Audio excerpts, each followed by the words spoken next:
Salam alaikum o gbogbo lé. Hallelujah o mo kí gbogbo yín. Ẹjọ́ èwo nínú yín ló ń assassin sí ìyá ọba ńlá. Èwo nínú yín ni ó fẹ́ jẹun ọmọ tó ń assassin sí Adebuhari. Èwo nínú Lady K má sọ ẹ̀fẹ̀ o má ṣe ẹ̀fẹ̀ tá bá ń jà bí ká kúkọ o talkless pé mi àti ọba ńlá ò ní jà o. Ní jà. Ẹjọ́ torí Ọlọ́run gbogbo ojú tó ń wò mí bá mi share ètò o. Ní fojú sunkún ara wa o. Ẹ mọ̀ pé èmi lẹ́jọ́ àánú. Kò dẹ̀ sí mo máa ń sọ ní gbogbo ìgbà wípé mi ò ń báyàn jà débi ikú. Mi ò ń báyàn jà kí ìjẹ́ kó bọ́ lẹ́nu èèyàn. Mi ò ń báyàn jà wípé kéèyàn tó ti ga kó wálẹ̀.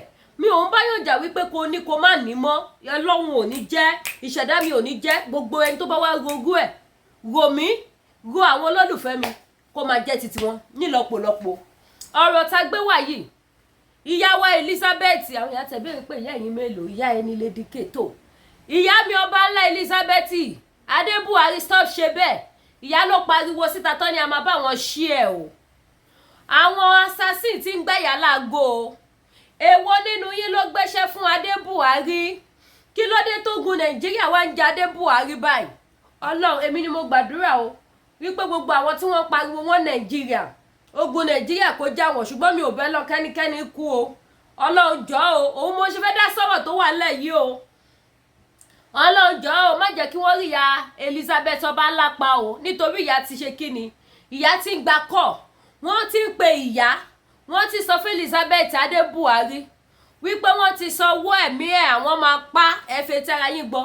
Kódà ẹni tó pè thank God ìyá ṣasí recording ẹ̀ tún gbọ́, ẹ bá wa ṣí ètò. Ta lẹni náà tó yọ ayé Elizabeth Adebuhari lẹ́nu? Ta ni ò fẹ́ jẹun ọmọ tó fi kú wá Adebuhari kiri? Ta ló máa ṣọ́kú lójijì? Ẹ wá, ẹ bá mi share. Ta ló máa ṣọ́kú lójijì tó fẹ́ pa Elizabeth ọba ńlá? Gbogbo ẹni tó bá ti ro kúrò wá kó máa nìṣó lọ́run. Elizabeth ẹ̀ ní kú. Bọ̀dá Àdìsá ò ní wá yín tì. Ẹ̀yin náà dẹ̀ ní tí wà bọ̀dá Àdìsá tì ní sìn. Bọ̀dá Àdìsá máa ṣáájú yín kú but kì í ṣe nísìn ó máa dàgbà dáadáa ó máa dògbó. Torí ìyá ló lọ́mọ. Iṣẹ́ tẹ́ lè ṣe lórí ọmọ bọ̀dá Àdìsá ò lè ṣe. So bọ̀dá Àdìsá náà ní tí kú nísìn wọ́n á dàgbà wọ́n á dògbò. Gbogbo ẹni bá wá ro kúrò wá bó ṣe máa rí fún yín nìyẹn. Ṣé ẹ̀yin náà ti rí sìn ìyá Elizabeth ọba ńlá? Ẹ jẹ́ kí mi bá yín sọ̀rọ̀ bí ìyá sọmọ kí n tó wá play fídíò yín kí gbogbo ayé tó gbọ́ ká tó kẹ́dùn yín. Ṣé ẹ̀yin náà ti rí ogun tó ń ja àwọn èèyàn ní ìlú Nàìjíríà? Ìlú Nàìjíríà èèyàn ò kí ń sọ òótọ́ ń bẹ̀ ó máa fi kú wa kiri ni. Ẹ bá mi share program fún màmá yìí because àtijọ́ tí màmá yìí ti ṣe program tó ti sọ wípé àwọn ò bú anybody mọ́ àwọn ò jà mọ́ àtijọ́ yẹn ni mo ti nífẹ̀ẹ́ wọn sí. Kò sígbà tí mo bá rí Adebuhari tó bá ń jà báyìí inú ọ̀tá mi máa ń bàjẹ́ pé Ọlọ́run iye èèyàn kan ṣàlélẹ̀. Táwọn ọmọ kékeré bá ti ẹ̀ ń ṣe nǹkan lórí íńtánẹ́ẹ̀tì tó bá kù díẹ̀ káàtó àwọn ọmọdé báyìí ó yẹ káwọn àgbàlagbà kan máa tọ́ wa sọ́nà ni. But àwọn eléyìí àríwú gúdúró model lára wọn ṣùgbọ́n nísìnyí ìyá yẹn ti láwọn ò jà mọ́ èmi ti láìkì wọn. Náà màmá ọba ńlá ẹ má bínú ẹ̀yin lẹ́ni ká bá yín share o. Màmá ṣé ẹ̀yin náà ti rí ìjì Nàìjíríà báyìí? Ẹ ti rí ogun Nàìjíríà? Ìlú Nàìjíríà láláìṣẹ̀ ti máa ń jẹ̀bi. Ìlú Nàìjíríà ni wọ́n ti máa ń dájọ́ kú fún ẹni tí ò yẹ kó dájọ́ kú fún. Ìlú Nàìjíríà ló ti máa ń fikún léèyàn kiri bó ṣe ń fikún wá ọ̀tá yín kiri sí torí ẹ̀yin ò ní kú bí kò ṣe yíyè kẹ́yìn lè ròyìn ṣe ọlọ́pẹ́ ẹ tiẹ̀ nígbàgbọ́ nínú Jésù. Mo rí ìṣọwọ́ tẹ fi máa ń pe Jésù yẹn so much love it. Ṣé ẹ̀yin náà ti rí bí wọ́n ṣe ń fikún lé ọ̀tá yín kiri nísìn bí wọ́n ṣe máa fi lé àwọn aláìléníyàn nílùú Nàìjíríà nìyẹn? Ẹ gbọ́ bí wọ́n ṣe máa fi lé àwọn èèyàn ní ìlú Nàìjíríà nìyẹn. Nínú fídíò yẹn ní kò sí security. Mo fẹ́ sọ gbogbo tí máa sọ kí wá play fídíò yẹn lẹ́ẹ̀kan náà káwọn èèyàn kó gbọ́. Ẹni kò sí security ṣebí nǹkan táwa ń jà fún nìyẹn ta fi ní ká dá dúró. Inú mi dùn ayọ̀ mi kún wípé ẹ mọ bó ṣe yẹ káwọn èèyàn máa gbé ìgbé ayé because tó bá jẹ́ wípé irú ìgbé ayé wọ̀nyí ò dáa ni màámi ọba ńlá àwọn ọmọ yóò ní wà ní Canada. Ṣé bóun lè sọ nínú fídíò yìí sí pé bọ̀dá Àdìsá àwọn náà wà ní Canada lọ́wọ́lọ́wọ́ báyìí? Tó bá jẹ́ pé Canada ò dáa ni ẹjọ́ ṣé bọ̀dá Àdìsá máa lọ́wọ́ máa bọ̀ ṣé yín náà máa dẹni tó máa lọ́mọ ní ìlú yẹn gbogbo ohun tá à ń jà fún nìyẹn pé kíyà máa jẹ àwọn èèyàn mọ́ ní ìlú wa màmá kì í ṣe pa kórìíra Tinubu kì í ṣe pa fẹ́ ba Nàìjíríà jẹ́ ìyà là ń sá fún a fẹ́ fi òpin sí ìyà a fẹ́ fi òpin sí threatening of life ní ìlú Nàìjíríà irú tó tún ṣẹlẹ̀ sí yín lọ́wọ́lọ́wọ́ báyìí sìn ẹ wo béèyàn ṣe gbójúgbójà tí àyè òdẹ̀já tẹ́rù ọ̀bá tó kí fóònù mọ́lẹ̀ tó pè yín tó ní wọ́n ti sanwó ẹ̀mí yín fọ̀hún gbogbo nǹkan tá a fẹ́ kó máa ṣẹlẹ̀ mọ́ nìyẹn màmá ẹ má jẹ́ kí ìtàn yín tẹ́ bá máa wá lọ́wọ́ àbọ̀nsìn anybody lè má fún lówó ẹ̀mí yín kó jẹ́ pé ó fẹ́ fi scam yín ni o kó jẹ́ pé ó fẹ́ fi wò yín bẹ́ẹ̀ ṣe strong tó ni ẹjọ́ ṣe nǹkan gidi nìyẹn ó dẹ̀ lè jẹ́ pé wọ́n gbéṣẹ́ yín fún tòótọ́ tó bá tún wá jẹ́ pé wọ́n gbéṣẹ́ yín fún ẹjọ́ ṣe ìgbé ayé tó da nìyẹn màmá ọba ńlá ṣé ìwà gidi nìyẹn ṣé nǹkan tó da nìyẹn nílùú tó lọ́ba tó níjòyè kò sí insurance of life ní Nàìjíríà kò sí security of life ní Nàìjíríà ìjọba ìlú Nàìjíríà kò sí nǹkan kan tí wọ́n fi favour wa màmá kò sí nǹkan kan tó fi favour wa ọlá wípé yìí jẹ́ nǹkan tó like politicians ẹ like ètò ìṣèlú òun ni gbogbo tẹ́ ẹ ṣe ẹ wá lè ti tó wípé like ètò ìṣèlú ẹ like kéèyàn jẹ́ politician kéèyàn máa ṣe kó máa gbá fúròtù lórí ọ̀rọ̀ ìlú kẹ wá ní ká yí àwọn èèyàn máa bàjẹ́ lọ look at you today gbogbo ìtẹ́ ẹ̀ ń ṣe yìí sí yìí gbáǹkọ́gbì ọkọ̀ akọlẹ̀ fi ń gbé because tó bá jẹ́ pé àyà ti yín náà ò já ni ẹ ní pé bọ̀dá Àdìsá ẹ ní sọ fún bàbá pé nǹkan kan ṣẹlẹ̀ sí yín pé receive call débi tí bàbá màmá sọ wípé tẹ́yìn náà màmá sọ pé ká ló ṣe táré wálé láti Canada sí Nàìjíríà ni bàbá máa ti wálé gbogbo nǹkan tá à ń sá fún ni pé kó yé ṣẹlẹ̀ mọ́ sáwọn èèyàn nù wá ẹ wá lọ wọ àwọn tí wọn ò mọ̀yàn tí wọ́n ní owó tí wọ́n ṣe business pẹ̀lú àwọn èèyàn tí wọ́n dẹ̀dẹ̀ mi wọlé gbọdọ̀ Nàìjíríà tó lè jẹ́ pé tí wọ́n bá ti lọ report thank God ẹ̀yin náà ti ń rí sìn ní Nàìjíríà yẹn tó jẹ́ pé tó bá ti lè lọ report fún ọlọ́pàá ó máa fi aláre sílẹ̀ ó máa tẹ̀lé ẹlẹ́bi ni ẹ wo kéèsì tó ṣẹlẹ̀ sí yín tẹ́ sọ nínú fídíò yìí náà sí máa play gbogbo ayé agbọ́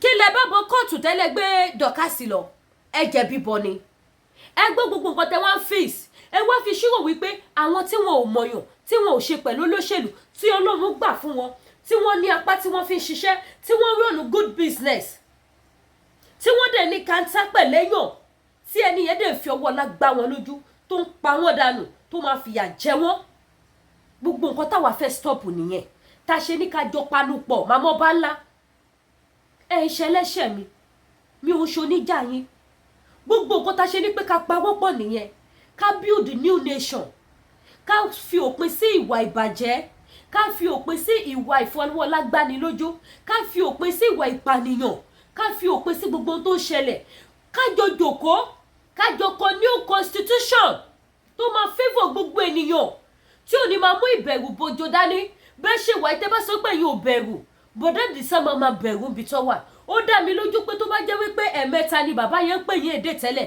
bàbá yẹn máa sọ di ẹ̀mẹ́wàá because àmọ́ pé yín méjèèjì tó máa ń jẹ ìrìnnìyẹn ẹ̀mí kan ló ń rọ̀nù lára yín méjèèjì bọ̀dá Àdìsá máa ti sọ di pípé ẹ̀mẹ́wàá ìṣẹ́jú la máa pè yẹn ló mo ní kí iṣẹ́ ló sí ẹni ṣe wà òkè ẹ ló bá wo níbo ló wà báyìí sìn ṣé kò sí ìyọnu kankan ṣé kò ṣe kíní wà kẹ́fù o máa ṣọ́ ẹ̀yìn ẹ o máa ṣọ́ ẹ̀gbẹ́ o bọ̀dá yẹn ò lè wà òkè dáadáa níbi tó wà ní Canada because of you ìdí ta ṣe ní pé ká build orílẹ̀-èdè wa nìyẹn ká kọ constitution tuntun míì tó máa favour tó nílé tàlejò tọmọdé tàgbà tí kò ní sí wípé wọ́n fìyà ń jẹni ẹni tó jàre ló ń jẹ̀bi nílùú Nàìjíríà tí kò ní sí wípé wọ́n fayé níyàn lára tí kò ní sí wípé wọ́n bàtà yé àwọn èèyàn jẹ́ tí kò ní sí pé àwọn ọ̀dọ́ ń ṣiṣẹ́ wọ́n kàwé wọn ò ríṣẹ́ màámi tí Nàìjíríà bá da ní ká sọ tòótọ́ àwọn ọmọ yóò ní wà ní Canada tó bá ti fẹ́ máa lọ lóyìnbó wọ́n máa lọ wọ́n máa bọ̀ tó bá ti wá hápùn pé ẹ fẹ́ kí wọ́n lọ study ní ìlú òyìnbó ó ṣùọ̀ fún mi wípé during the holiday ọmọ máa padà sílé ṣebí summer period la wà yìí a lot of schools some of the schools wọ́n ti close ní Canada sí why táwọn ọmọ yóò wá sílé wá ṣe summer why màámi tó yẹ pé dádì ló wá bá wọn gbogbo ohun tá a sọ wípé àfẹ́ nìyẹn bẹ́ẹ̀ ṣe wà yìí ẹ lè bẹ náà káwọn ọmọ yín wá lọ 3 months ní Nàìjíríà for security purpose ẹ̀yin gòtè wà bẹ́ẹ̀ wo bó ṣe ń threat yín nítorí ẹ ṣiṣẹ́ fólóṣèlú ẹ máa wò wípé kíní kan àtùpà kíní kan gidi ààrẹ kọ́ má ṣe nǹkan kan fún àwọn ọmọ yín ogun tó lẹ́yìn tí ò rí yín mú kó má lọ mú àwọn ọmọ bẹ́ẹ̀ ṣe máa fíò nìyẹn but ibi báyìí tó wà ọkàn yín balẹ̀ pé yes ìṣọ́ ọlọ́run ààbò ọlọ́run tó ju tènìyàn lọ ó wà lórí wọn nàìjíríà ìṣọ́ ọlọ́run ò ṣiṣẹ́ dáadáa mọ́ nàìjíríà ìṣọ́ ọlọ́run ò ṣiṣẹ́ dáadáa mọ́ ó dá mi lójú pé nǹkan tó ṣẹlẹ̀ sí yẹn máa ti sọ fún pásítọ̀ ṣọ́ọ̀ṣì lánàá sunday bẹ́ẹ̀ ni àbí bẹ́ẹ̀ kọ́ ẹ ti sọ fún pásítọ̀ àbẹ́ẹ̀ sọ fún pásítọ̀ wọ́n á ti máa fàdúrà bò ẹ̀jẹ̀ jésù wọ́n á ti máa gbà fún yín gbogbo ohun táwọn tíráyà ti fòpin sí ní nàìjíríà nìyẹn nísìn gbogbo ẹ̀yin èèyàn jẹ́ kájọ gbọ́rọ̀ látẹnu màámi ọba ńlá màámi ẹ mọ̀ pé mi láìkẹ̀ mo láìkì yẹ̀yẹ́ tá a bá ti ń gbọ́ fídíò yìí lọ mo lè máa fàjẹ́sà sí kí n mọ̀ ọ̀rẹ́ ẹ̀rín o but kì í ṣe bíi ti kú o ikú ò ní pa yín àìsàn ò ní ṣe yín gbogbo òbí tó jìyà lórí ọmọ ló máa jọrọ̀ ẹ máa jèrè iṣẹ́ ọwọ́ yín ibà jẹ́ rere tàbí ibi orin sẹ̀lẹ́kọ ní èrè iṣẹ́ rẹ ni ìwọ yóò gbà ibà ṣe rere tàbí ibi èrè iṣẹ́ rẹ ni ìwọ yóò gbà èrè iṣẹ́ oníkálukú la máa jẹ mo dẹ̀ mọ̀ pé yín náà ní fẹ́ jèrè burúkú torí ó dà ìpójú yín ti rí díẹ̀ nínú ayé ẹ jẹ́ àjọ gbọ́rọ̀ látẹnu ọba ńlá so ẹ jọ gbogbo ojú tó ń wò mí ẹ bá wa pariwo síta tálẹ́ni tó rán ayákìlà kó lọ pọ̀ ọba ńlá o wàhálà yóò fọ́ ní ìbàjẹ́ tálẹ́ni tó rán assassin sí Adebuhari stop ṣe bẹ́ẹ̀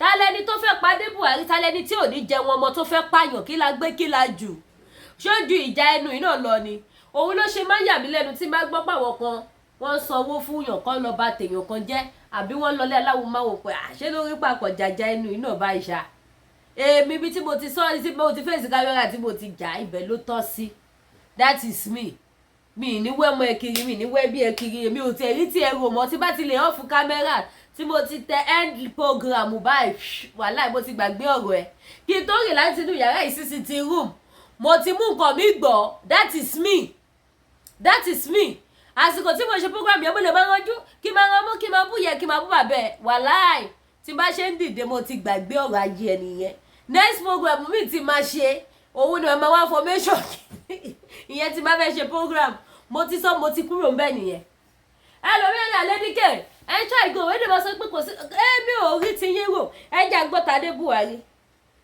ẹ jẹ́ bá wa ṣí ẹ̀ o mo mọ̀ pé yín kan máa búyà ẹ bú wọn bẹ́ẹ̀ bá fẹ́ bú wọn ẹ bú wọn ẹ sọ tinú yín pé ogun Nàìjíríà ló jà wọ́n yẹn ẹ ṣe mọ̀ pé mi ti sọ tẹ́lẹ̀ ó dẹ̀ ti wá ṣẹlẹ̀ báyìí sìn so nísìn báyìí ṣe mi ò dẹ̀ bẹ́ẹ̀ lọ kó ṣẹlẹ̀ débi kú torí èmi kò fẹ́ kú o débi tí wàá ro kúrò yàn láyé mi ò fẹ́ kú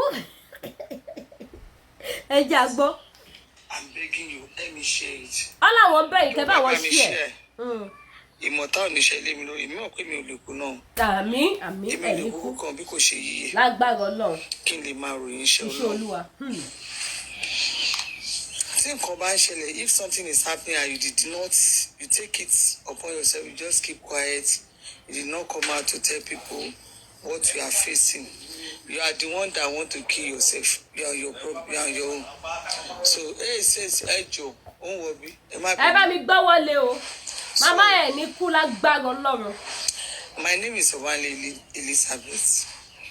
As some of you know my name. I received a call yesterday evening. And that call, if it's somebody that doesn't have Christ, someone that's always panic, someone that's, because you can see my husband is not around, he's not in the country. So when I received the call, decided to go on Yeats hide and seek and have a knockback battle. We wanted to build a big platform in the sky and battle with knockback bat. I started working on the platform when I was going up. And just as I was almost done, BMT did this. I wanted to come to Agility for Thanksgiving, for my birthday Thanksgiving, because I have a covenant with God to renovate my church altar, which I have did. And I brought one of the cake. I have the plan to bring the cake and other things to my church member. As you can know, I'm the Iyajo of St. Peter's African Church, Agility, here. So I brought the cake As we are coming yesterday, I received that call. Though I have sent the message to one DSS. Ibi tí ẹ máa ti mọ̀ pé yàyín já ni táyà yóò bá já ẹ̀ ní sẹ́ẹ̀dẹ̀ anybody. I just want you to listen by yourself. Ẹ fi bàbá lọ́rùn lẹ̀. For you to know what is happening in Nigeria. Number one, I don't do joint business. I don't do business with anybody. I don't do business with anybody. I don't have any dealing with anybody. I have never done a shady business in my life. I don't have business partner. My husband is my business partner. Both of us own all our companies. I'm a signatory to the account, is the signatory to our account, which I know my husband will never say somebody should come and kill me. Láyé. So I don't know, but my transfer between me and somebody and said they wanted to kill me. I just want you to listen by yourself. I listen to this guy. I have his number. I have the number that's called me. Here is the number that called me. Here is the number that called me. Here is the number that called me. Everybody can see you can see the number that called me. Here is the number that called me yesterday evening. Ṣé ti rí nọ́mbà náà? Ẹ bá wa share o. Even let's assume that they are going to carry their evil deed. Let's assume they are going to carry it. Let's assume they will be successful. Let's assume. There is the number that called me. Wọ́n tẹ̀ ní success. Wọ́n ní successful. Wọ́n ní rí yín pa màmá lágbára Ọlọ́run. Ẹ máa jẹ wọn mọ́, ìyá tèmi náà jẹ wọn mọ́. He was talking. The phone went off. So because then I was like, what is happening? So when he called back again, because I'm not the kind of person that used to record. But for him, he has pressed something which it is not easy for me to record.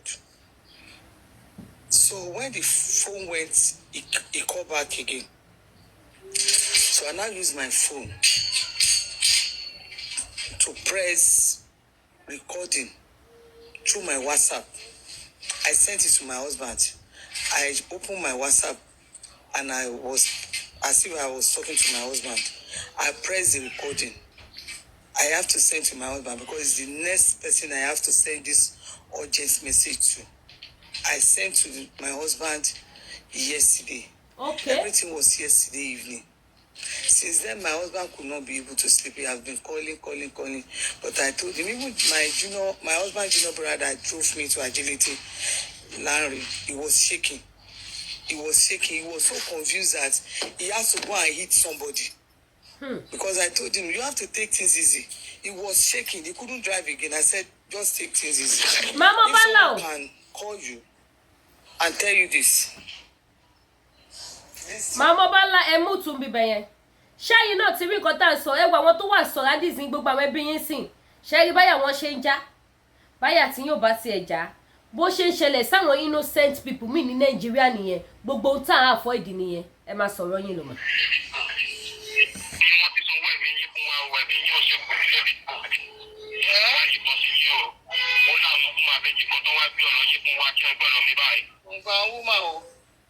Wọ́n ní gbọ́ ní nǹkan tó ń fa pọ́blẹ́mù láàrin yín, wọ́n ní pé káwá yìnbọn sí yín, wọ́n ti wá bílé yín ọ̀wá, ẹ̀sìn yóò ṣe kò ní níbi ìjọba yẹn, ọkọ̀ ní pété ìpè yín kí sọ pé àtànú mo ti lọ́ba yín tẹ̀ bí kí ẹ̀. So ẹ̀mí yín ò dé níbi ní. Ẹ̀mí ta ni ìdè?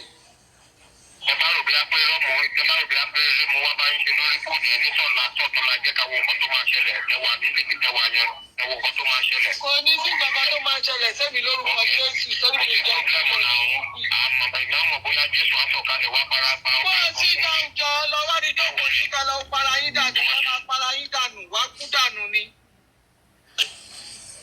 This was what he said. I don't know, maybe the person is watching me. Last time, I called the authority. I called Nigerian authority. If I happen to be a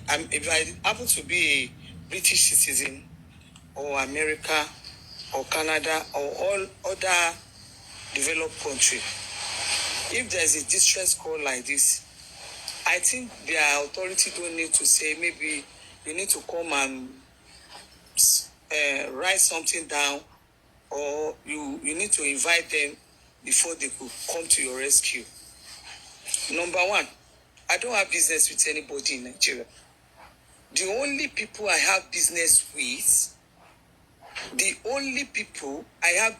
with are the opposition in Nigeria, which I have proven to the authority that opposition, Nigerian oppositions, people that doesn't want APC, they are the one. They are really threatening my life. They came to my shop. They cut off my security guard. They cut off his hair. The hair was cut off. The matter is still at Elere police station. Last year, December, a lady came to my shop by name Dr. Adeyinka. She was the one that posted. She came to my shop. She was the one that posted it and said, Amama Lọpa won leyo kan. She posted it. She came with unidentified policemen. Our security guards has came with her. They came to my shop. They came to harass me. And I cried out. The lady was detained, and at the end of the day, I heard she was released. Since the lady has been released, she has been trying all her effort to make sure I'm jailed. Even there was a day my staff told me that there was a letter, court brought a letter to my shop, which I was not around, but they didn't know anything about the letter. They did not collect any court letter from them. My staff told me it was this Dr. Adeyinka. I have told you DSS called me. They said she wrote petition against me. I think that she's the only one that I can say. And this lady, she is working for PDP. The lady has come out and said they should kill Buhari dead. She has a video. She said they should kill their Buhari and everyone that are supporting them. I have received series of threat letters, series of threat calls. During this census of it, I know how people curse my children. This problem has been going on. And when I received this, I cannot just sleep over this.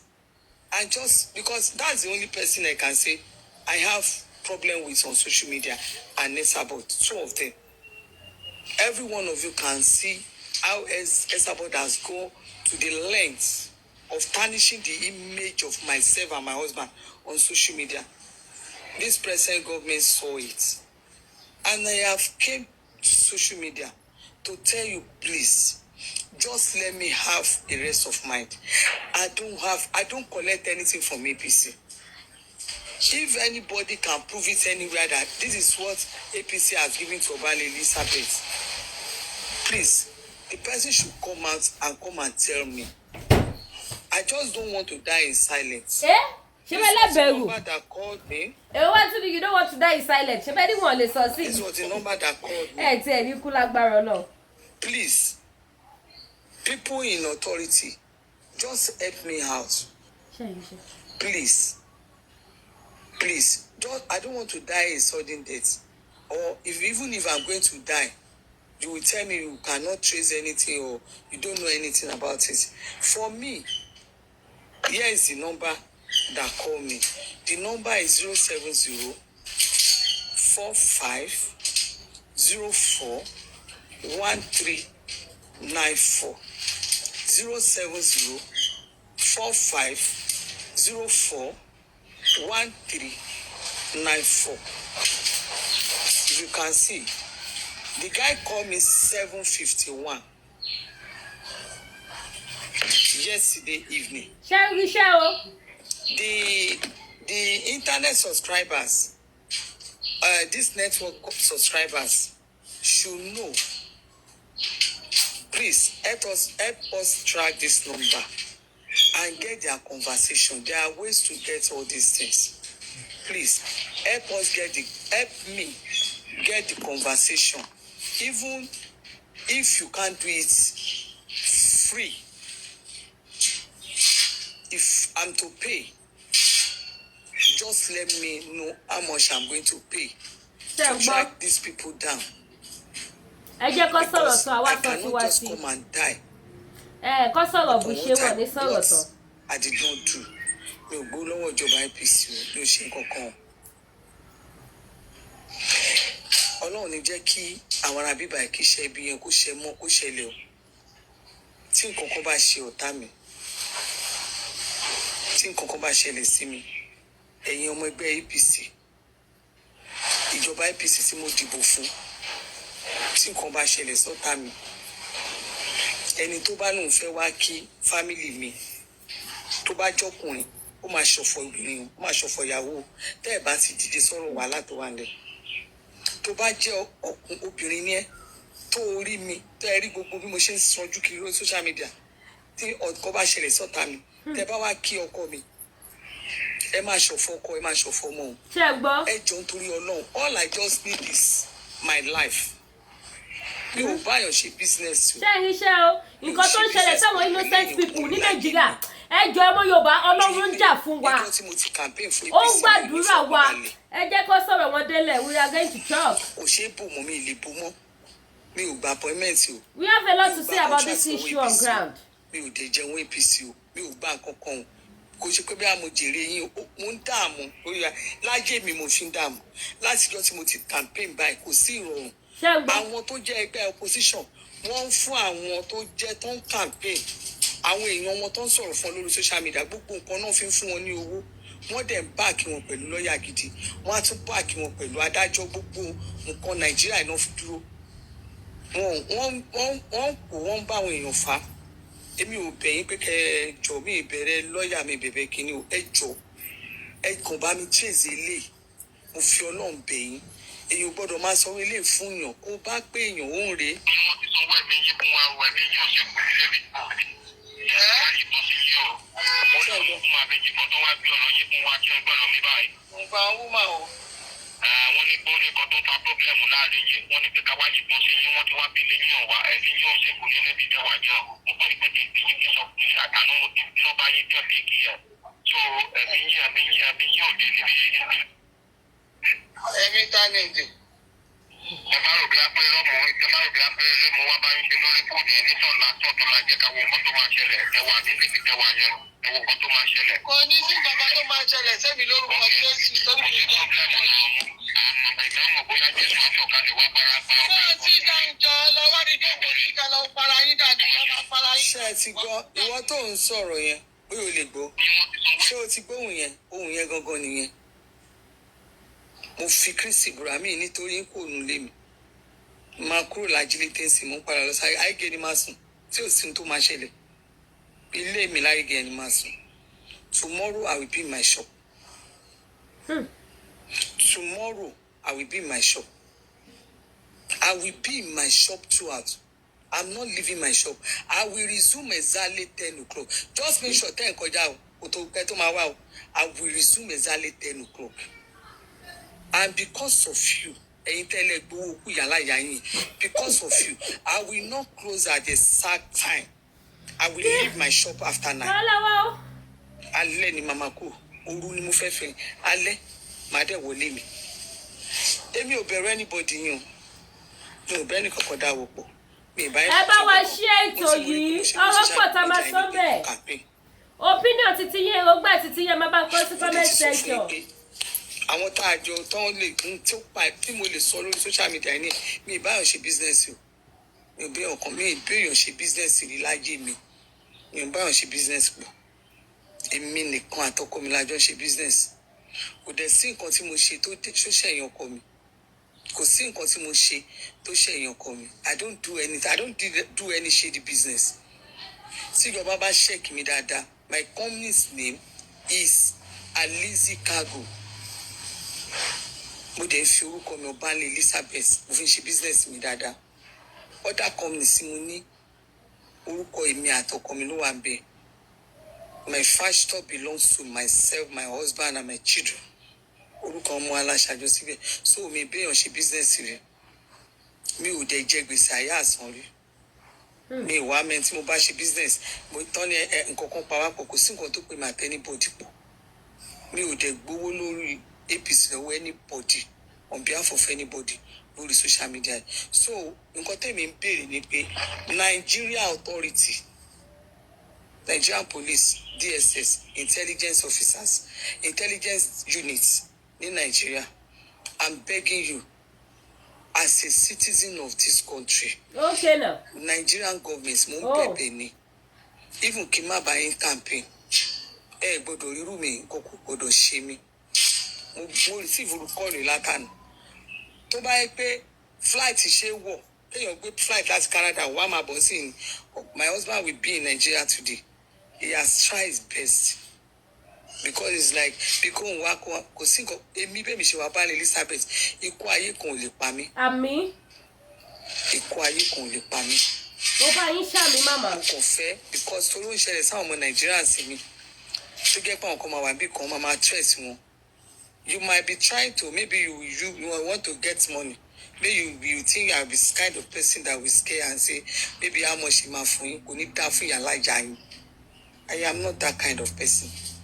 Nobody can trust me. Look at me very well. If you succeed on this one, tell me there is no God. I worship a living God. You understand? I worship a living God. Ṣùgbọ́n ìtẹ̀ṣe, ayé yín ti bàjẹ́. Èmi Ọbanle Elizabeth. Ṣé rò pé èmi ordinary person ni? Ayé ẹ̀ ní sinmi. Yálà ìyá yín ò ní sùn. You can see, Agility Moa. I'm leaving Agility anytime from now. I'm coming to Agege. Hey! Nothing. What did I say? Nothing will happen to me. Ilé inú èmi pẹ̀lú ìdílé mi. Àlàáfíà làwa wà. Torí pé kí ni kò sí nǹkan. Mi bá ń dòwò pọ̀. Àwọn tó ràn yín iṣẹ́ ẹ máa fọwọ́ ara yín ṣe ra yín ni. Báṣìírí yóò bá tún pé ní kò sí Jésù. Mo ti máa ń sọ fún yín tẹ́ bá ń ṣe orí burúkú yín ẹ sún síwájú. Mo ti sọ fún yín. Mi ò bẹ́ anybody ṣe, mi ò dẹ̀ ṣòṣèlú. I only stay on my own. Ibi tẹ́ bá ti ń ṣe kíni ibi tí mo ti máa ń correct yín tẹ́ fi ètì mi ní pé tẹ́ bá ń ṣiṣẹ́ bí yín ti máa sọ lórí social media pé kẹ́ stop ṣe bẹ́ẹ̀, that's the name. Mo ní kẹ́ stop ṣe yàmàyàmà. Bóyá ẹ bá ń borúkọ àwọn èèyàn tí bá stop yín. Tẹ́ bá ń borúkọ Nàìjíríà dì tí bá stop yín. Tẹ́ bá ń borúkọ kíní bá stop yín. Michael Shola, this is the information. Anywhere in the world. If there is any problem, when you come. Mama, I get tired of the bit Sunday. Mami, eba mi dákẹ́ emut pause. Ẹni tó bá borúkọ Nàìjíríà jẹ́. Ìgbà yẹn lẹ máa sọ bẹ́ẹ̀ pé stop ṣe bẹ́ẹ̀ lẹ máa sọ sí. Mama, ṣé Nàìjíríà ò bá yí àwọn èèyàn jẹ? Mami, ọba ńlá wá ìtẹ̀mọ́ òtítọ́. Say they should cover. Who is Nigeria? Who are the Nigerians? The politicians. Ṣé àwọn politicians tẹ́yìn wá sọ wípé tó bá ń borúkọ wọn jẹ́ lẹ fi máa ń jáde wá búyàn lórí social media lẹ fi máa sọ wípé stop sọ bẹ́ẹ̀ stop ṣe bẹ́ẹ̀. Ṣé àwọn politicians yìí ò bá yé àwọn èèyàn jẹ? Wọn ò bá yé àwọn èèyàn jẹ làwọn ọmọ kàwé ni wọn ò ríṣẹ́. Ìbéèrè ni màmá. Wọn ò bá yé àwọn èèyàn jẹ ẹ wo bí Tadé dúró lọ́jọ́ tòní ẹ wo bí ebi ṣe ń pa àwọn èèyàn. Wọn ò bá yé àwọn èèyàn jẹ ní òfìsí hospital tẹ́lẹ̀ sáré rescue àwọn èèyàn lọ láti lọ gba ìtọ́jú. tí wọ́n dẹ̀ máa gbádùn dáadáa. Wọn ò bá yé àwọn èèyàn jẹ́, òun ni kò síná. Wọn ò bá yé àwọn èèyàn jẹ́, òun ni kò sí omi. Ẹ sọ fún mi nǹkan tí Nigeria government tí wọn ò bàjẹ́ nínú ayé àwọn ènìyàn. Ẹ sọ fún mi màmá. Because ẹni tó bá ti ń ba orúkọ àwọn èèyàn jẹ́, tó bá ti fẹ́ ba Nàìjíríà jẹ́, ẹ jọ̀ọ́ ṣé Nàìjíríà ò ti bàjẹ́? Ṣé àwọn politicians tó wà bẹ́ẹ̀ tẹ́yìn ṣiṣẹ́ fún tẹ́yìn support yẹn, ṣé wọn ò bá yé àwọn èèyàn jẹ́ màmá?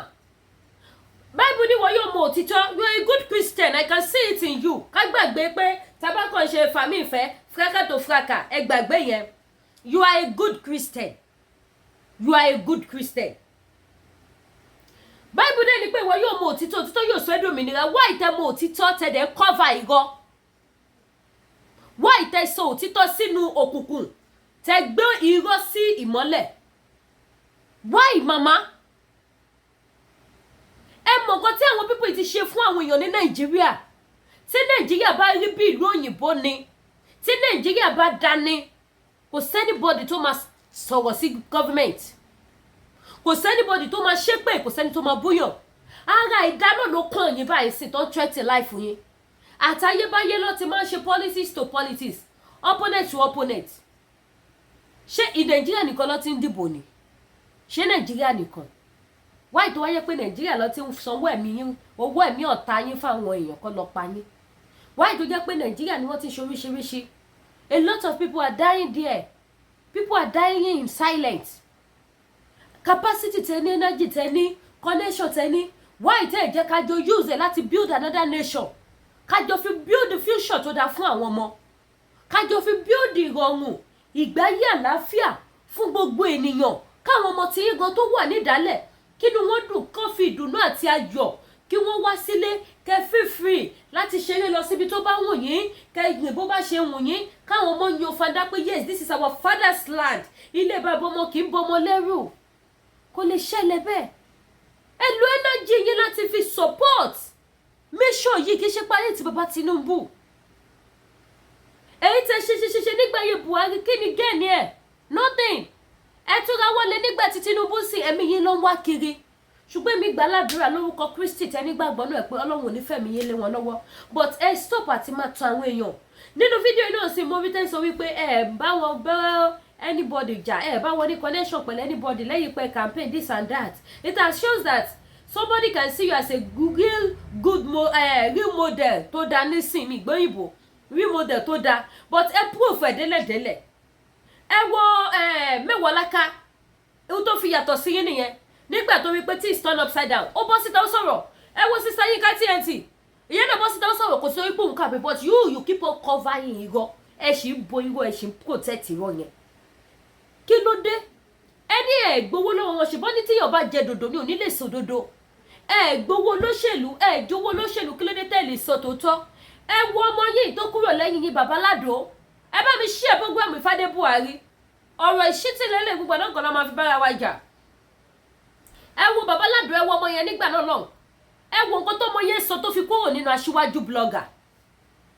Ọmọ yẹn náà wọn ò lè go deep ju bí tóun dé yìí lọ. Ó ní because tó bá ṣẹlẹ̀ kóun lè rẹnu fi sọ òótọ́. Ìgbà tó dẹ̀ ṣẹlẹ̀ ọmọ yẹn sọ òótọ́, but ẹ̀yin rí òtítọ́. Ẹ sọ. Ẹ bá wọn jẹ, ẹ bá wọn mú. Ẹ ṣe tiyín wílílì ni gẹ́gẹ́ bí ìfẹ́ tẹ ní sí ìrìnàjò iṣẹ́ olóṣèlú. Why tẹ́ wàá lè sọ òtítọ́? Ìgbà tó di pé wọ́n ẹ̀ṣẹ̀ fi gímú yín fọn fèrè. Ìgbà yẹn lẹ̀ ẹ̀ṣẹ̀ ń bọ́ta. APC gbà mí o, mi ò gbọ́wọ́ láwọn yín wọ́n fẹ́ pa mí. Ìjọba yín ṣe kinní kan. Ìyà yìí ti pọ̀ jù. Why are you doing that, Adebuhari? Ẹ má sọ pé wọ́n sọ̀rọ̀ sí Nàìjíríà. Àwọn olórí tó wà ńbẹ̀ gan ti bàlú jẹ́.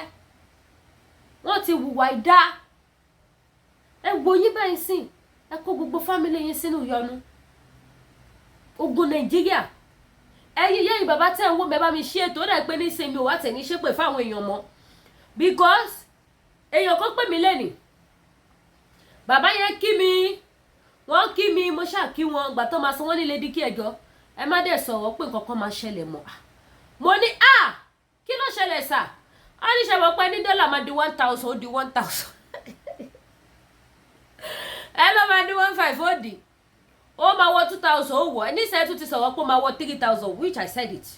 pé ibi tẹ́ ẹ lọ ìtẹ́bà ṣọ́ra yín dọ́là máa wọ 3,000 mọ́ yín lọ́wọ́ because ó ti padà sókè nsìn mo sọ bẹ́ẹ̀ tó tọ́ bàbá yẹn ní ẹjọ́ bàbá yẹn ní ṣe mọ̀ pé gbà tí ẹ wà ń lo òyìnbó náà bẹ́ẹ̀ ṣe rí pé nǹkan máa ṣẹlẹ̀ nìyẹn tó jẹ́ pé ẹ̀yin náà dẹ̀ fara kó ń bẹ̀ bàbá yẹn ní ẹjọ́ tẹ́ bá dẹ̀ ti rí ẹ má sọ síta mọ́ mo fọ́lọ́run bẹ̀ yín ẹjọ́ torí Ọlọ́run òun ló ní fáfún pé èmi sọ ẹ̀yin tẹ́ bá fọ́lọ̀ mi dáadáa ẹ máa rí pé mo máa ń sọ pé ogun tó ja àwọn èèyàn ní Nàìjíríà ta fi sọ wípé a fẹ́ wọn Nàìjíríà mọ́ tí ẹ̀yin kò dẹ̀ sọ pé wọn Nàìjíríà tẹ́ ń convince àwọn èèyàn ogun yẹn máa jà yín Mama Bala look at you last 2 weeks lójú ara títí yín ẹ lè wò pé kíní yẹn boost yín sí ṣùgbọ́n ẹ ṣẹ̀sìn ọ̀tá yín ṣẹ̀sìn sorry ọ̀tá yín ṣe ẹ̀sìn lórí wípé wọ́n mú mọ́tò ọjà yín ẹ wo bọ́tà yín ṣe ṣẹ̀sìn lórí íńtánẹ́ẹ̀tì mo pẹ̀lú ẹni tó wá fi yín jọ̀nà mo pẹ̀lú ẹni tó wá fi yín káṣí cruise kò ì pé 2 weeks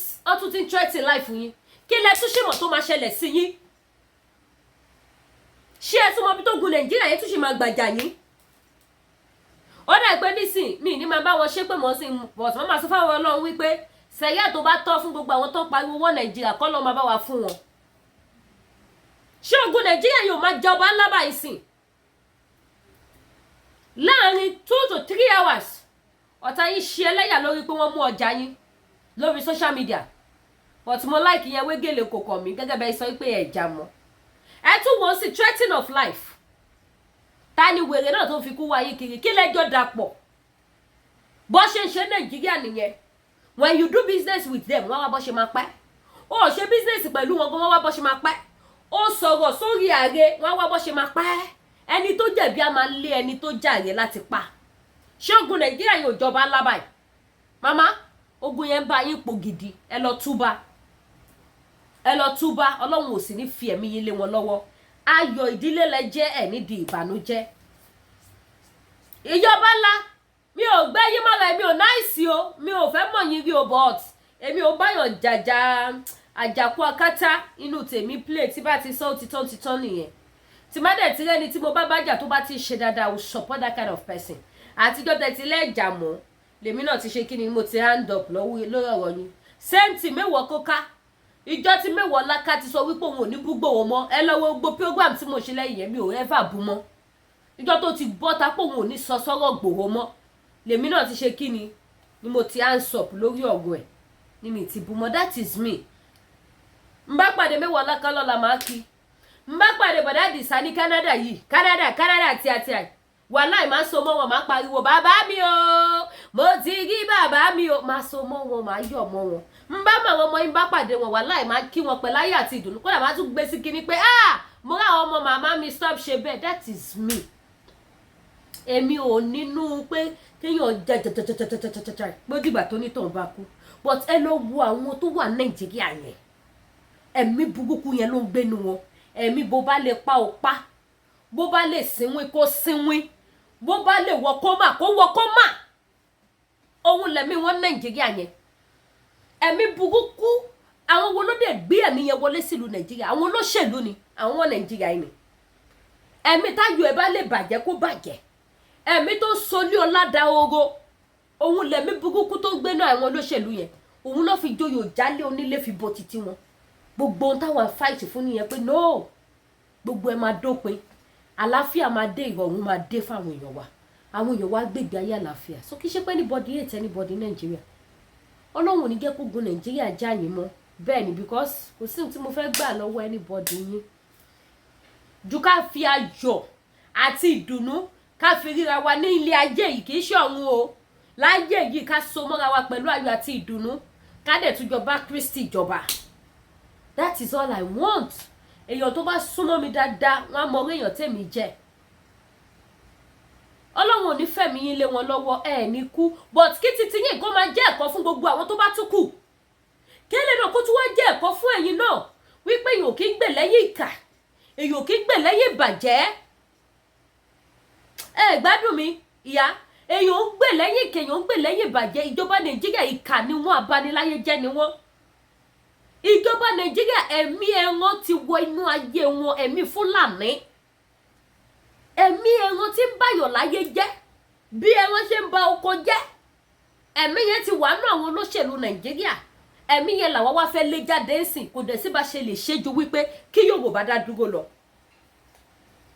kí Yorùbá ṣe kí ni kọ́ dá dúró kọ́ má bá wọn jẹ kọ́ má bá wọn mu mọ́ àjọjẹ àjọmú wọn lórí rántébù nínú yàrá kó tó pọ̀ òun ló ń dá wàhálà lẹ̀ sí wáyé ó affect yóò tó affect so many people ní Nàìjíríà òun ló ṣe ń fojoojúmọ́ lé ikú sí àwọn èèyàn sọmọ ọmọ bá lá ẹ ní kú ẹ wá jọ gbogbo ẹ̀yin tẹ́ wo show yìí ẹ má ṣe pé fún Yorùbá ńlá o àdúrà ni o ẹ mọ̀ pé Bible gan náà sọ ó ní fẹ́ràn ọmọlàkejì ẹ gẹ́gẹ́ bí ara ẹ̀ ẹ má jẹ́ ká fowó yàgò tá bá wo lọ́wọ́ bọ̀ Yorùbá láti dá wa lóró pẹ̀lú ọ̀gọ̀ Yorùbá nation àti wọn Nàìjíríà wọ́n ṣe ìkà fún wa gidi gan ni ṣùgbọ́n ẹ jẹ́ ká fowó gbogbo lẹ̀ fún Ọlọ́run ló mẹjọ́ dá o ẹ má ṣe pé fún Yorùbá ńlá comment section ẹ kàn lè fi wọ́n káṣí cruise ẹ mọ̀ pé mi náà láìkí kí máa fi yọ̀ ṣe yẹ̀yẹ́ ẹ kàn lè fi wọ́n ṣe yẹ̀yẹ́ ni ṣùgbọ́n ẹ bá mi polongo ta lẹni náà tó ń wá ẹ̀mí ìyá yìí ta lọ sanwó òkú fún kí ikú yẹn kó padà lọ pa onítàn gbogbo ẹni bá ti ń fikú lé anybody kiri kí ikú yẹn máa jẹ́ titi wọn màmá ọba ńlá ẹ ní kú bí kò ṣe yíyè kẹ́yìn lè ròyìn iṣẹ́ Kristi iṣẹ́ Jésù kẹ́ lè ròyìn ẹ̀ bó ṣe jẹ́ nìyẹn ní ìrìn jù bẹ́ẹ̀ lọ́jẹ́ ká pọ́ọ̀sì màmá síbẹ̀ fídíò yẹn ó sì gùn díẹ̀ but mi ìfẹ́ kí prógráàmù yìí mi ò fẹ́ kó gùn so ẹ jẹ́ ká ṣe kí ni ẹ jẹ́ ká pọ́ọ̀sì ẹ̀ bẹ́ẹ̀ bá mi ṣí ẹ̀ ẹ bá mi pinwọ́ ìgboro ayé ẹ jẹ́ kó mọ̀ ẹ jẹ́ kó ṣe kí ni ẹ jẹ́ kó mọ̀ kí màmá kó máa jẹnu wúyẹ́wúyẹ́ mẹ́ Lady K àkú ẹ̀ kí màmá kó máa ṣe fàájì ayé wọn bẹ̀ so bó ṣe jẹ́ nìyẹn mo dúpẹ́ lọ́wọ́ gbogbo ẹ̀yin tẹ́ bá mi wo ètò yìí kúrò nípa yín àìsàn oníṣe yín àbúrò oníṣẹlẹ̀ sí yín gbogbo ẹ̀yin tí ẹ bá fẹ́ ṣe investment tí ẹ fẹ́ sanwó nù gbogbo ẹ̀yin tó wish láti ní business sí Nàìjíríà tí ẹ mọ bẹ́ ṣe lè ṣe ẹ lọ ṣe investment sí ọ̀dọ̀ Ọlábánjí farm ní ìlú Ìbàdàn wọ́n sin ẹja wọ́n sin ẹdìyẹ wọ́n dẹ̀ sin ẹlẹ́dẹ̀ investment wọ́n dẹ̀ wà pa gidi 2 years agreement ni ẹ máa gba gẹ́ẹ̀nì yín 6 months mi ò fẹ́ kí fídíò igun mi ò fẹ́ rojọ́ jù but ẹ̀yin tẹ́ bá fẹ́ more information more details ẹ pè mí ọ̀kẹ́ text mi lórí WhatsApp máa fún yín ní phone number Ọlábánjí ẹ pè wọ́n ohun tó ṣẹlẹ̀ nìyí ṣẹ́rí iye tẹ́ bá fi ṣe slot investment lọ́dọ̀ ẹ jẹ́ ìsáyé summarize díẹ̀ fún yín tó bá jẹ́ pé ẹja lẹ ṣe is 500 per slot so 500 yẹn lẹ máa san 2 years tẹ́ bá ti fún wọn ní 500 every 6 months wọ́n máa fún yín ní 80,000 so ẹ máa gba 80,000 lẹ́ẹ̀mẹ́rin láàrin 2 years so ìjọ́ tí 2 years yẹn bá tún wá pé ẹ máa gba 500,000 yín padà tẹ́ bá dẹ̀ lẹ fẹ́ continue ẹ tún sign another agreement bẹ́ẹ̀ ṣe máa ṣe nìyẹn so tẹ́ bá ṣe ẹja bóyá 5 million that is 10 slots so ẹ máa gba 80,000 times 10 ní every 6 months every 6 months ẹ máa gba 80,000 times 10 ní 6 months so ẹ máa gbà ní ẹ̀mẹ́rin 80,000 times 10 yẹn let me see ẹ jẹ́ kí wòye tó jẹ́ ẹ má bínú kí sáyé bá yín gbé ìṣirò lé so that àlàyé yẹn á lè yé yín dáadáa 80 times 10 that is 800,000 800,000 lẹ́ẹ̀ máa gbà ní every 6 months kí ni ìpè o tí yóò bá rówó ṣe dáwọ́dá o so 800,000 yẹn ẹ dẹ̀ máa gbà ní ẹ̀mẹ́rin ẹ máa gbà ní ẹ̀mẹ́rin so ọjọ́ tó bá wá pé 2 years wọ́n á fún yín ní 10 million yín padà ìyẹn yín tẹ́ bá ṣe 10 million abẹ́ ṣe 5 million abẹ́ ṣe 2 million abẹ́ ṣe 1 million abẹ́ ṣe 30 million is a good investment tí mo lè fi owó ìsọ̀yà fún yín pé ẹ̀dẹ̀ ní regret wípé ẹ kówó síbẹ̀ very good investment àwọn máa ń fi owó léèyàn kiri ni kì í ṣe ilé ìṣẹ́ máa fi fóònù lé wọn pé ẹ lò ẹ tí bá mi send gain mi ẹ tí bá mi send profits mi àbí kílẹ̀ tí ń pè ẹ tí bá mi send kò ní sí yẹn bẹ́ẹ̀ o ẹ máa rówó yín lákàntì yín o ṣẹ́ríjọ́ tí agreement 2 years yín bá tún wá pé báyìí ṣẹ́bọ̀ péjọ́ tó bá pé yẹn ó yẹ kẹ́ gba 800,000 ẹ máa gba 800 yẹn yín tẹ́ bá ṣe orí 10 million ẹ máa gba 800,000 that very day ẹ dẹ̀ máa tún gba 10 million naira yín so ẹ bá ṣe fún 5 years ẹ máa gba owó yẹn lọ ìjọ tẹ́ bá dẹ̀ sọ wípé ẹ ṣe mọ́ ẹ máa gba gbogbo owó tẹ́ kó fún wọn tẹ́ fi ṣe ìbàjẹ́ 10 million ìbàjẹ́ 2 million ìbàjẹ́ 1 million ìbàjẹ́ 500,000 ẹ máa gbowó yín padà is a very good investment ṣe rí Nàìjíríà iná tó ti jómi ní ìlú yẹn ìyọba ńlá ẹ máa gbọ́ o iná tó ti jó èmi Nàìjíríà I've learned a lot wọ́n gbé owó bísínẹ́sì mi lọ pẹ̀lú bísínẹ́sì torí DSS mú mi ọ̀rọ̀ bí mi ò ní dé owó mi lọ bísínẹ́sì lọ mi ò rí and there is a lot of people tó yẹ pé wọ́n wish káwọn ní investment sí Nàìjíríà ṣùgbọ́n kò sálàmójútó ẹ lọ fowó yín invest sọ́dọ̀ Ọlábànjí farm nílùú Ìbàdàn ẹ lọ fowó yín invest síbẹ̀ ìjọkíjọ tẹ bá ti ní ìdòwò tẹ bá ṣe báyìí hello ẹ bá mi send owó mi agreement wa ti pé 2 years tó bá ti lè pé báyìí wọ́n máa dá gbogbo owó yín ránṣẹ́ sí yín ni ìjọ tó bá ti pé 2 years ago before you ask lọ́ máa send owó yín sí yín ẹ̀yin lẹ́yìn ṣe máa tún fi fóònù pé wọ́n pa ẹ ti send owó mi ni mo fẹ́ continue ni wọ́n á máa tún sign agreement ni ẹ tún sign another document ẹ máa tún sign ẹ̀ tí 2 years yẹn náà bá tuntun ti pé wọ́n á tún send gbogbo owó yín sí yín but then ní 6 months yín yẹn owó yín máa wọlé lẹ́sẹẹsẹ ẹ máa gbowó yín oṣù mẹ́fà máa gba géèmì yín is a very good business tó bá jẹ́ ẹlẹ́dẹ̀ lẹ ṣe 100,000 bí 100,000 bí 180 ní mi tí ẹ mọ̀ tẹ́ bá pè wọ́n ṣá wọ́n á ṣe explain everything fún yín ẹ̀yẹ ṣàtọ̀ fún wọn pé láti ọ̀dọ̀ Lady K good business tó jẹ́ pé Ọlọ́run á bless èmi gan-an máa ṣe because kò sẹ́ni téèyàn fẹ́ ṣe business sí lọ́wọ́ Nàìjíríà yẹn pé bá mi máa mójútó ó máa lọ ni but ìyẹn ọkàn balẹ̀ confam ni apá àti òṣì so bó ṣe jẹ́ nìyẹn gbogbo ẹ̀yin tẹ́ bá fẹ́ ra body cream tó wà pa ẹ pè mí iléeṣẹ́ Danari skincare òun làṣírí ẹwà mi gbogbo ẹ̀yin tẹ́ fẹ́ mọ́ jù mí lọ gbogbo ẹ̀yin tẹ́ fẹ́ ṣe kíni tẹ́ fẹ́ tún skin yín ṣe dáadáa gbogbo ẹ̀yin tẹ́ ní dark knuckle àti bẹ́ẹ̀ bẹ́ẹ̀ lọ iléeṣẹ́ Danari skincare their product is very good wọ́n ní cleanser wọ́n ní face soap wọ́n ní body soap body cream face cream lóríṣiríṣi mi fẹ́ kí fídíò igun mò ń wo táìmù yẹn bákan náà dẹ̀ tún wá ní gbogbo ẹ̀yin tí ẹ bá fẹ́ ra product iléeṣẹ́ TL gbogbo ẹ̀yin dádì mọ́mì jẹ̀díjẹ̀dí ò máa dà gbogbo tá à ń jẹ́ ìlú òyìnbó jẹ̀dí máa ní jẹ̀dí yẹn má bá dì gan ó má bá dẹ̀ sí ẹ pè mí kí n fún yín ní phone number iléeṣẹ́ TL natural herbal gbogbo ẹ̀yin tẹ́ fẹ́ lo fabric tó wà pa ẹ pè mí kí n fún yín ní phone number iléeṣẹ́ unique nílùú Japan àti Nàìjíríà àwọn ibi tọ́fíìsì wọn wà nìyẹn kẹ́ra aṣọ tó dáa báàgì àti bàtà tó wà pa tó mú yes kẹ bọ́ ta lé báyìí kọ́ máa jí yín wò pé wow look at this woman mo mà like eléyìí o ẹ fẹ́ ṣe photoshoot ni ẹ kò fẹ́ ṣe little get together party àbẹ fẹ́ ṣe big party anything àbẹ fẹ́ kọ́ bá yín mú aṣọ tẹ́lẹ̀ fi ṣe party iléeṣẹ́ unique ọwọ́ àbẹ ẹ fẹ́ lọ sí hòtẹ́ẹ̀lì tó dáa ní ìlú Ìbàdàn ẹ mọ̀ lọ TM Royal Hotel ẹ̀yin tẹ́ bá nídìí gbogbo àwọn information àwọn nǹkan tí mo polówó fún yìí ẹ message mi lórí WhatsApp máa send ẹ fún yín ẹ má gbàgbé bá wa subscribe sí YouTube channel wa kẹtọ notification bell yín kẹ́dẹ̀ bá wa tẹ top up ojú òní tìyìn ní fi kú ṣèfà jẹ wà ní fojú sunkún ẹnikẹ́ni yọba ńlá ẹ̀ ní kú bí kò ṣe yíyè kẹ́yìn lè máa ròyìn ṣolúwa bákan náà àti èmi náà àti gbogbo màmá bàbá tó wo prógráàmù yìí àtàwọn tí wọ́n tún ní ìwòtọ́jú olólùfẹ́ wa láṣẹ Èdùmàrè ire o.